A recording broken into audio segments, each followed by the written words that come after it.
खरीप हंगामातील सोयाबीन, मूग, उडीद पीक काढताच शेतकरी रब्बी हंगामातील हरभरा पीक पेरणीत व्यस्त असून काही शेतकऱ्यांनी मशागत करून हरभरा पेरणी केली।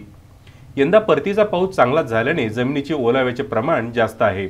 हरभरा अंकुरण्यापूर्वी तण उगवण्याची शक्यता दाट असल्याने हरभरा पेरणी करताच 48 तासात या तणनाशकाची फवारणी करण्याचे हरभरा उत्पादकाचा कल दिसून येत आहे।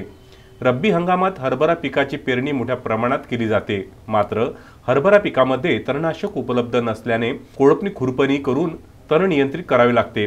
मजूरही वेळेवर मिळत नाही आणि यासाठी खर्चही भरपूर होतो।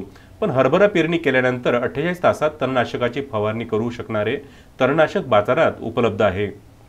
हरभरा पेरणी केल्यानंतर 28 तासाच्या आत पेंडामेथॅलिन 38.7 हा घटक असलेले तणनाशक फवारणी करता येते।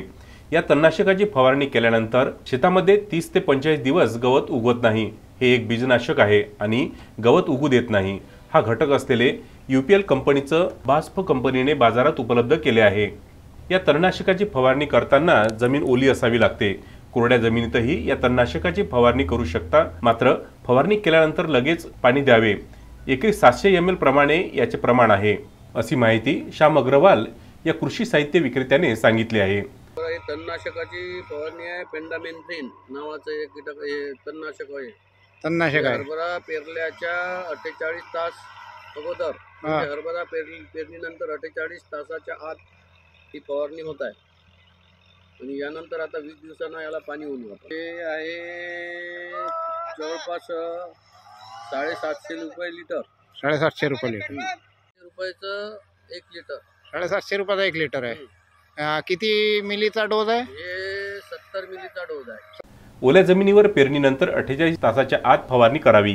कोरड्या जमिनीत फवारणी केल्यास फवारणीनंतर लगेच पाणी द्यावे। फवारणीनंतर कोळपणी केल्यास तणनाशकाचा लेयर तुटतो।